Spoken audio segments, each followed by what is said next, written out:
Jóvenes, buenas tardes, ¿me escuchan? Buenas tardes, doctor.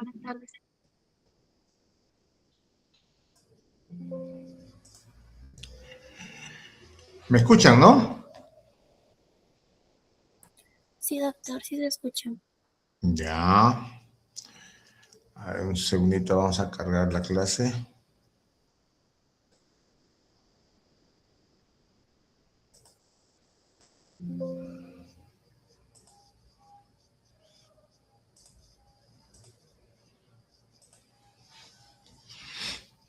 Ven la imagen, ¿correcto? Sí, doctor.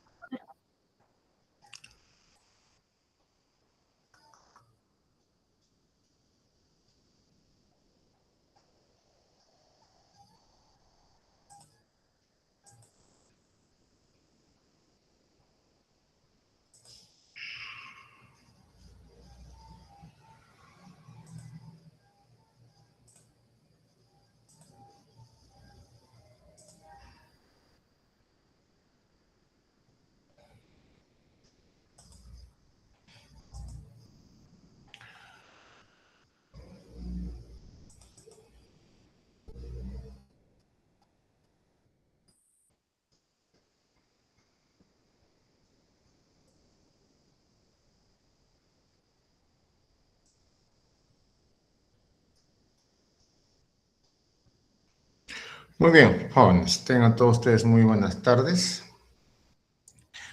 Vamos a continuar con el desarrollo del curso. El día de hoy vamos a tocar un tema que está bastante de moda últimamente, y es el tema de las discapacidades en los niños. En primer lugar, tenemos que definir qué es una discapacidad y si es lo mismo discapacidad que incapacidad. Hasta hace pocos años se utilizaba el término incapacidad. Sin embargo, debido a que sonaba y es un término despectivo y que necesariamente no significa que las personas que padecen este daño los descalifica como incapaces. De tal suerte que ahora se define la discapacidad como cualquier restricción o falta de capacidad que surge como una consecuencia de alguna deficiencia que podamos llevar a nosotros y que nos permita actuar de una manera normal, de un individuo en forma normal en una situación sociocultural específica, vale decir, en su medio ambiente. Entonces, una persona con discapacidad es aquella que tiene una o más deficiencias que pueden ser físicas, sensoriales, mentales o intelectuales, que pueden ser inclusive de carácter permanente y que al interactuar con diversas barreras actitudinales y del entorno, no pueda, esta palabra es clave, ¿eh? No puedan ejercer o no pueden verse, o mejor dicho, se van a ver impedidas de ejercer sus derechos plenamente. Por lo tanto, su inclusión efectiva en la sociedad en igualdad de las condiciones que con los demás. Entonces, como verán, ser discapacitado puede implicar una serie de deficiencias que no te van a permitir incorporarte plenamente a la sociedad en situaciones normales y que tú puedas ejercer todos tus derechos en plena libertad. Así lo define la ley 29973, que es la ley general de las personas con discapacidades en nuestro país. ¿Qué relación guarda la discapacidad con la infancia? Guarda mucha relación porque gran parte de estas discapacidades se originan en el periodo neonatal. Entonces, el periodo neonatal viene siendo un momento crítico de la vida, es una época de la vida de la cual va a depender muchos factores desarrollo y la evolución posterior. Entonces, muchas de esas discapacidades se presentan, se forman y se agravan a partir de la niñez en adelante. ¿Cuáles son los 5 tipos de principales discapacidades? Tenemos una discapacidad física motora que incluye algunas limitaciones en la movilidad, en la marcha, en el movimiento de miembros superiores, movimientos cervicales. En otras palabras, hay una falta de control del cuerpo. O también puede significar que algún órgano interno o algún sistema corporal se ve afectado. También tenemos la discapacidad sensorial. Dentro de discapacidad sensorial, obviamente, va a significar que está afectados algunos de nuestros principales sentidos, ¿no? La discapacidad intelectual nos vamos a referir cuando el niño va a presentar limitaciones en su desarrollo cognitivo y en la capacidad de adaptarse socialmente. Estas discapacidades generalmente se ponen de mayor manifiesto cuando el niño debe incorporarse en la etapa escolar o preescolar, ¿no? Cuando empieza a ir al nido, al jardín, son niños que tienen problemas para adaptarse, problemas para hablar y obviamente problemas para aprender. La discapacidad psicosocial ya implica un ámbito mucho más amplio, ¿no? Ya se va a ver lo que se afectaba, todo lo que es salud mental.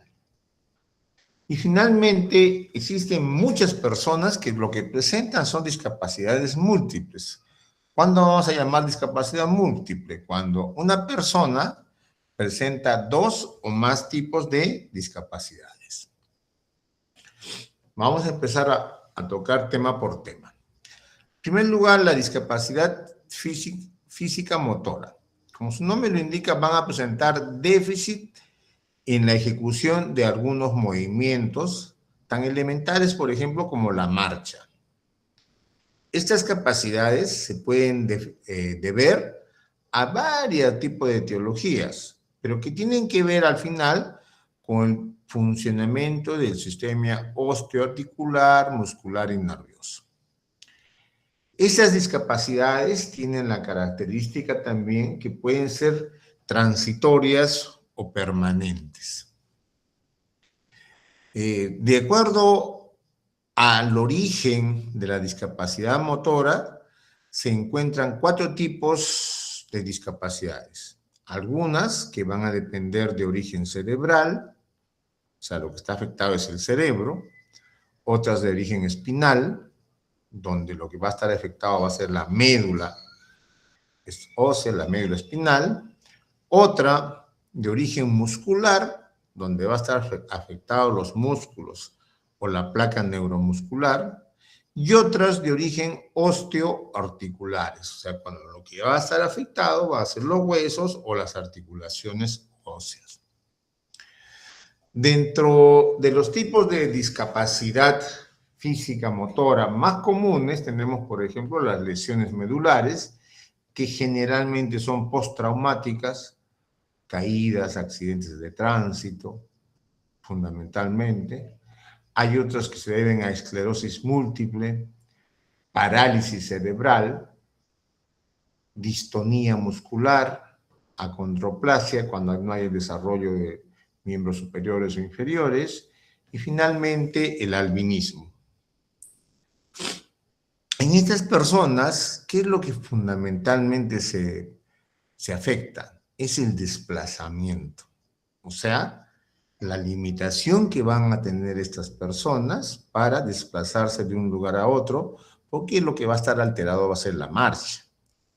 Y el principal problema del desplazamiento son las barreras arquitectónicas. El hombre, en el desarrollo de las civilizaciones, para enfrentar los desniveles arquitectónicos, o sea, alturas diferentes en una misma estructura, pues ha creado las gradas, y las gradas son el principal barrera arquitectónica que tienen estos pacientes.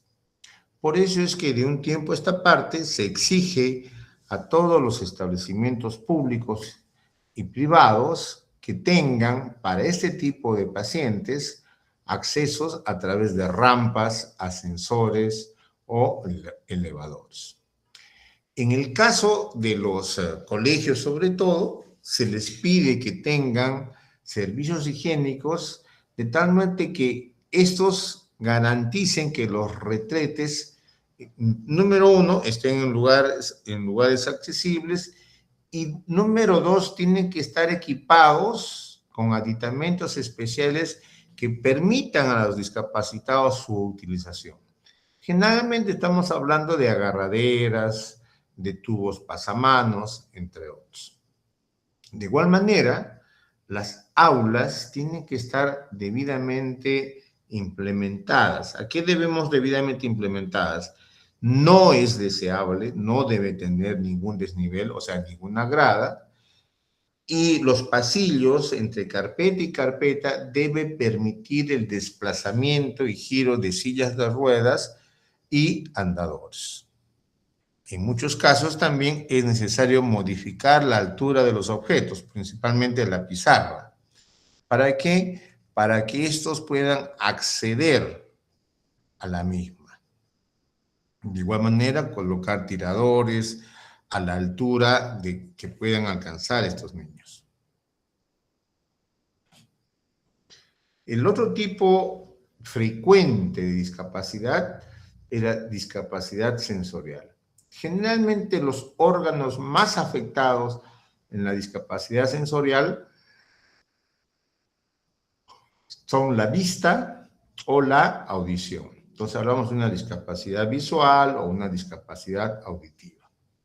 Sin embargo, los otros órganos también pueden estar afectados significativamente, pero sus manifestaciones discapacitantes son menos evidentes. ¿Cuándo nosotros nos vamos a dar cuenta de estos niños? Cuando presentan algunas alteraciones orgánicas en los ojos, ¿no? Son niños que tienen las conjuntivas hemorrágicas, o sea, rojas, inflamadas. De igual manera, el estrabismo, o sea, lo que nosotros normalmente llamamos niños virolos, que se llama estrabismo, que puede ser convergente o divergente. En algunos casos, en los ojos van a presentar movimientos rápidos e involuntarios, los denominados tics, el parpadear frecuentemente. Son niños que generalmente tienen fotosensibilidad, o sea, le molesta la luz fuerte. O ponen la cabeza en posiciones extrañas, sobre todo los lactantes, los bebés, si van a presentar algún tipo de hipoacusia, por ejemplo, tienden a adoptar unas posiciones, como les digo, un poquito diferentes de la cabeza. De igual manera, pueden sufrir dolores de cabeza. Si es que está afectado el oído, obviamente van a tener problemas también del equilibrio. Y obviamente eso se manifiesta por su torpeza, ¿no? Para caminar, para aprender también.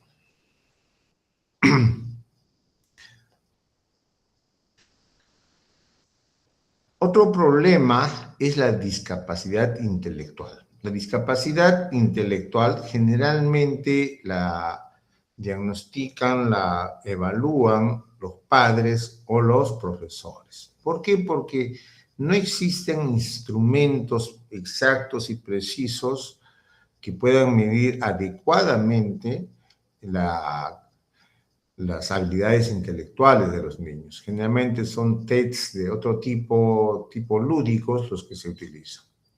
Entonces, vamos a denominar discapacidad intelectual cuando una persona no tiene la capacidad de aprender de acuerdo a los niveles esperados. Entonces, en los niños, sobre todo, estos niveles esperados pueden variar notoriamente, desde simples alteraciones en su comportamiento y su conducta hasta un verdadero retraso intelectual, ¿no? Entonces, Estamos hablando de problemas que pueden ser muy leves o problemas que pueden ser muy graves. También los niños con discapacidad intelectual van a tener dificultades de comunicación porque no van a poder expresar efectivamente todas sus necesidades, todos sus requerimientos. ¿Qué signos podemos nosotros, cuándo podemos sospechar que un niño puede tener un déficit, una discapacidad intelectual? Cuando son niños que se sientan, gatean o caminan un poquito más tarde que otros niños. De igual manera, tienen retardo para empezar a hablar. Tienen dificultad para recordar algunas cosas. Tienen problemas de inadaptación porque no entienden las reglas sociales. Tienen dificultad para ver las consecuencias de sus acciones o tienen dificultad para resolver problemas. Otro tipo de problemas un tanto diferentes son los problemas de discapacidad mental o psicosocial. Entonces, la discapacidad mental ya es un trastorno definido por desarrollo mental incompleto o detenido.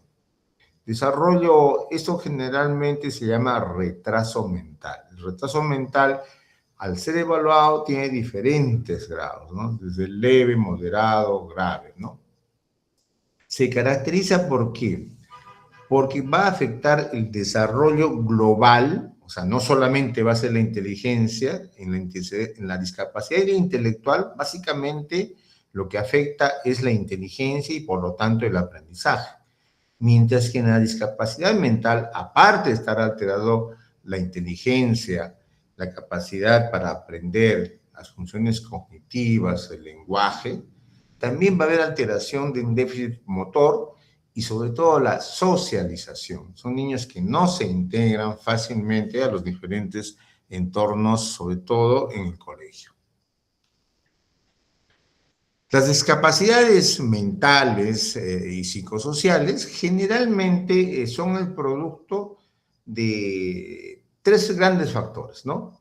Sin duda alguna hay una carga genética, o sea, factores biológicos, pero también hay factores del medio ambiente y también hay factores psicológicos. Entonces, cuando evaluamos a un niño con discapacidad mental, automáticamente tenemos que estar evaluando su entorno familiar también. ¿Cuáles son las discapacidades mentales más frecuentes, no? Tenemos niños con ansiedad, tenemos niños con agresividad, acá tenemos niños hiperactivos, tenemos niños con déficits cognitivos, o sea, tienen problemas para aprender fundamentalmente. Y como les decía, de repente el problema más común acá es el retraso mental. Un desarrollo mental incompleto detenido va a producir deterioro de las funciones que tiene que ir desarrollando el niño de acuerdo a su edad cronológica. Por lo tanto, va a haber alteraciones respecto a el lenguaje, la motricidad, socialización, algunos aspectos cognitivos. Entonces, resulta que el retraso mental va a afectar todas las esferas del niño, no solamente psicomotoras, sino también aspectos biológicos, psicológicos, pedagógicos y familiares. Por eso es que el retraso mental está dentro de las discapacidades mentales y psicosociales. El retraso mental, como les decía, tiene diferentes grados de manifestaciones, desde leve, moderado, grave, profundo, y de los de gravedad no especificada. Sin duda alguna, los retrasos mentales más comunes son los leves, ¿no? Pues es el 70, 80% de casos. Y en estos casos, muchos de estos niños son los denominados fronterizos. ¿Qué es un niño fronterizo? Aquel niño que después de evaluado, pues está ahí en el límite. Es casi normal, o si tiene algo, es una discapacidad leve. Nosotros preferimos llamarlo fronterizo y darle la oportunidad que con rehabilitación puedan superar su problema. Y finalmente tenemos las discapacidades múltiples. ¿Cuándo vamos a decir que un niño tiene discapacidad múltiple? Cuando presenta la combinación de dos o más discapacidades. O sea, van a tener en forma simultánea discapacidad sensorial más física, o física más psicomotora, intelectual más mental, etcétera, etcétera. En todas las combinaciones que ustedes puedan imaginarse. ¿Qué características tienen estos niños con discapacidades múltiples? En primer lugar, no tienen una característica única. Va a tener diferentes manifestaciones clínicas. Y estas manifestaciones va a depender, obviamente, de las principales discapacidades que tengan. Y por lo tanto, también su gravedad va a depender de la discapacidad que los origine. Entonces son niños que tienen múltiples tipos de variedades y de diferente gravedad. Para clasificarlas, se dice de niños con discapacidades múltiples de alto nivel, de bajo nivel y de nivel medio. ¿Cuáles son las discapacidades más comunes que encontramos respecto a la casuística? En estos momentos, sin duda alguna, va a ser el autismo. Pero hay otras que nos llaman más la atención, por ejemplo, el síndrome de Down, ¿no? ¿Quién de nosotros no tiene en su familia algún niño, algún familiar que presente el síndrome de Down?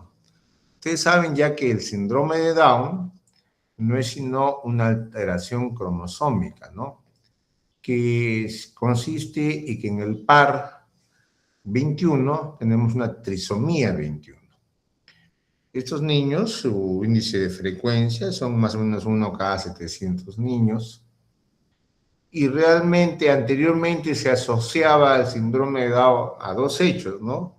Padres añosos, o sea, padre y madre de edad que tenían hijos de edad madura, o cuando estos padres tenían algún vínculo familiar. Todos estos paradigmas cada vez se están siendo más desvirtuados, ¿no? Y se dice que en estos momentos prácticamente cualquier familia puede tener dentro de su hogar un hijo Down. El síndrome de Down generalmente va de algún grado de retraso mental. Lo que pasa es que muchas veces el grado de retraso mental es demasiado leve. Debemos recordar que hace pocos años, la expectativa de vida de un niño Down no sobrepasaba los 12, 15 años. Ahora tenemos personas con Down de 40, 50 años. Entonces, como vemos, está cambiando mucho respecto a la etiología, todo que tenemos que tener para manejar un niño con síndrome Down. Pero ¿cómo nos damos cuenta de un Down cuando recién nace? Porque es una alteración que se manifiesta desde el nacimiento, ¿no? Tienen algunas características faciales propias, ¿no? Ojos separados, ¿sí? Medios achinados, son de baja estatura, cabeza pequeña, normalmente tienen la boca abierta y su lengua es una lengua grande, gruesa, fisurada.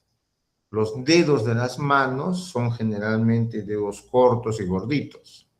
Y en las manos, nosotros todos tenemos una serie de líneas en las manos, ¿no?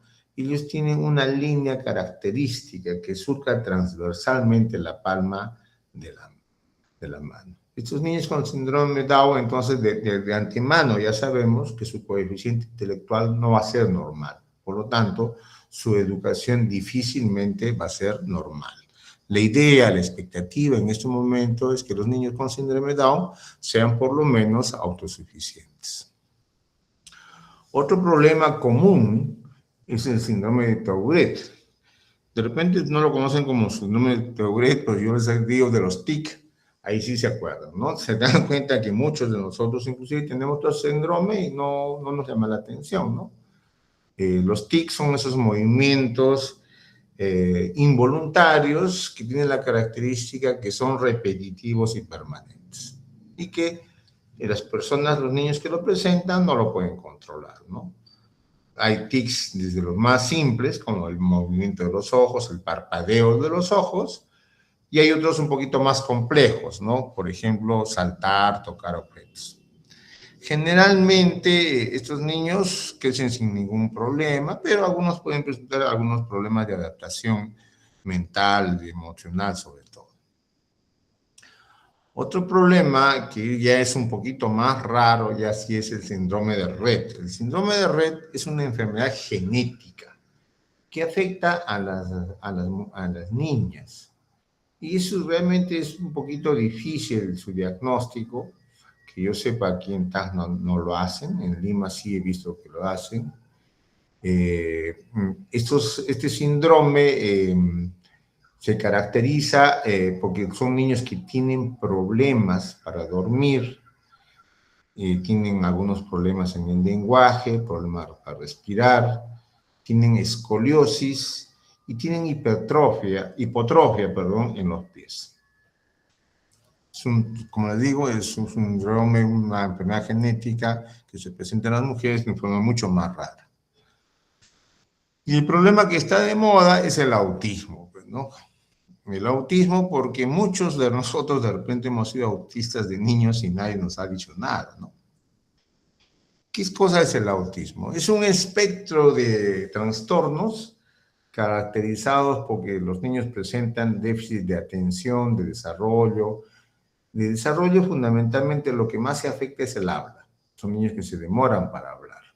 Tienen problemas para aprender también, para socializar. O son muy retraídos o son muy activos. Cuando son muy activos se llama hiperactivos, hiperactividad.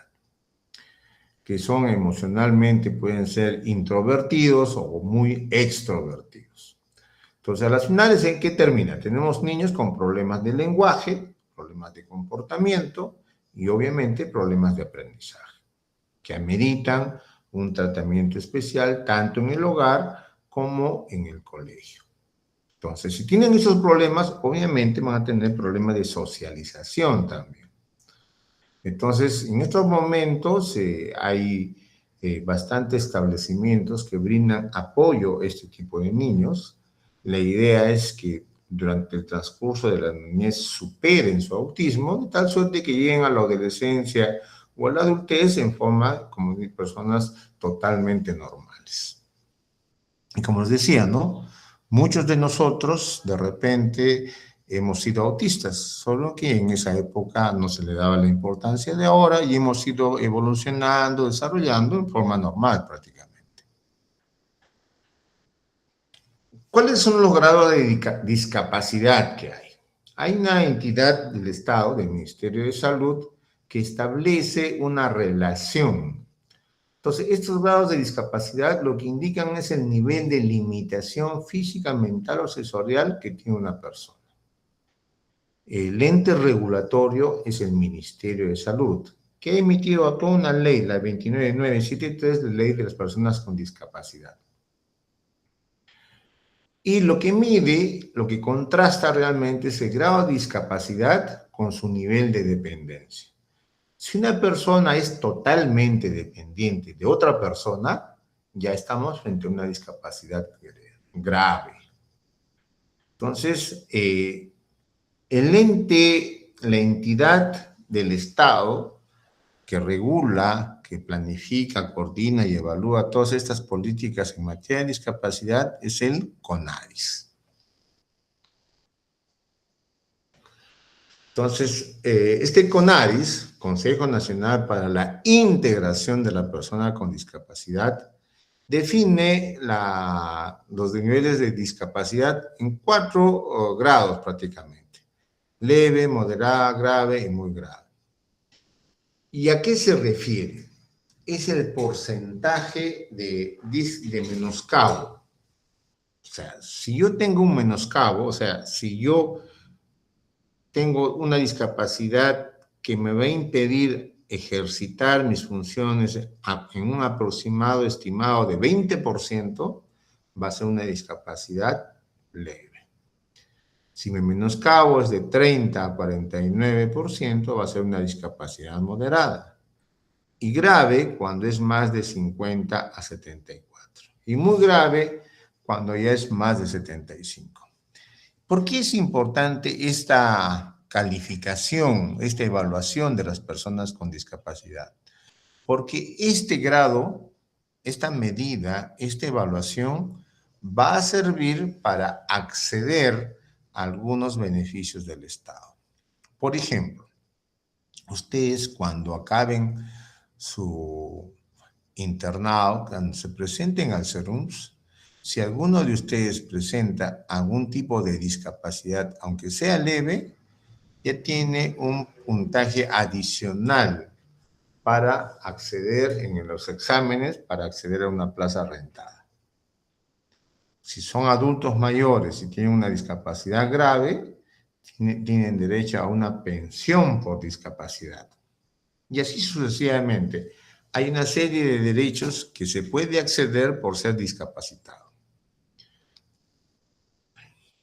Entonces,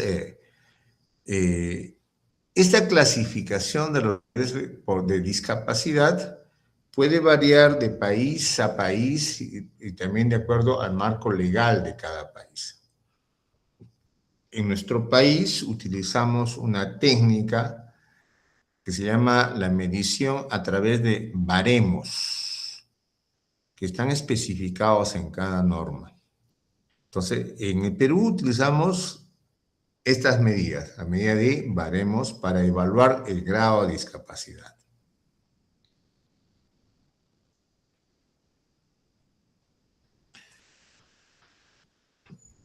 En líneas generales, estas estadísticas son para que nos orienten, nada más.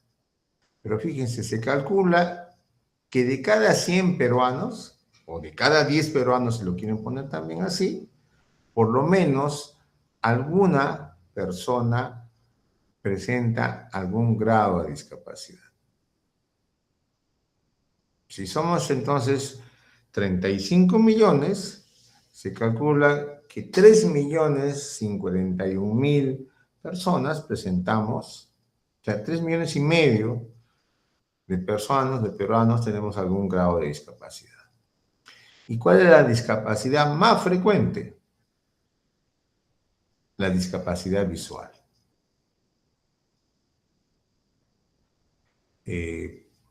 Todos sabemos que toda persona mayor de 42 años, 40 años, 42 años, ya presenta sí o sí algún grado de miopía o presbicia, ¿cierto? El 15% presenta alteraciones en la marcha y la movilidad, un 7,6% alteraciones del oído, 4,2% discapacidad intelectual, 3,2% discapacidad para relacionarse, probablemente psicosocial o mental, y un 3,1% problemas para hablar. Como ven, entonces es un problema, pues, de salud pública, definitivamente. ¿Cómo hay que tratar a un niño discapacitado? En primer lugar, fomentar la autoaceptación y autoestima. Al final lo que tienen estos niños es una enfermedad nada más, una como tantas enfermedades. Así como hay niños diabéticos, hay niños anémicos, también pues ellos tienen una enfermedad que genera en ellos algún grado de discapacidad. Tenemos que ser empáticos con el niño y la familia, recordar que estos niños necesitan no solamente apoyo psicológico, sino también apoyo familiar. Brindar un trato amable, apoyo psicológico para el niño y la familia. Sobre todo en el colegio, identificar sus necesidades de aprendizaje. Sería absurdo que a un niño con discapacidad intelectual o mental se tenga las mismas exigencias escolares que con un niño normal, ¿no es cierto? De igual manera, hay que optar por ambientes apropiados, arquitectónicamente hablando, o sea, en infraestructura, tiene que eliminarse esas barreras arquitectónicas y finalmente promover su reinserción social. ¿Cuál es el objetivo final? ¿A qué debemos invitar? ¿Qué debemos lograr con estos niños? Que sean autosuficientes. Eso es básicamente, con el desarrollo, con su evolución, que a los 15, 16, 20 años sean autosuficientes. Con eso ya hemos logrado mucho. Como verán, pues este es un problema que realmente recién lo estamos tratando en serio en nuestro país y donde todavía hay mucho que hacer. Muy bien, jóvenes. ¿Alguna pregunta, algún comentario?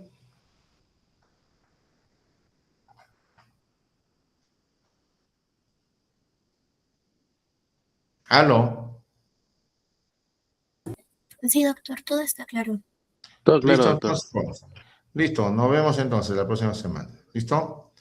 Hasta luego. Bye, Hasta luego, bye. doctor. Hasta luego, Bye, doctor. bye. Hasta luego, Ok. doctor. Hasta luego, doctor.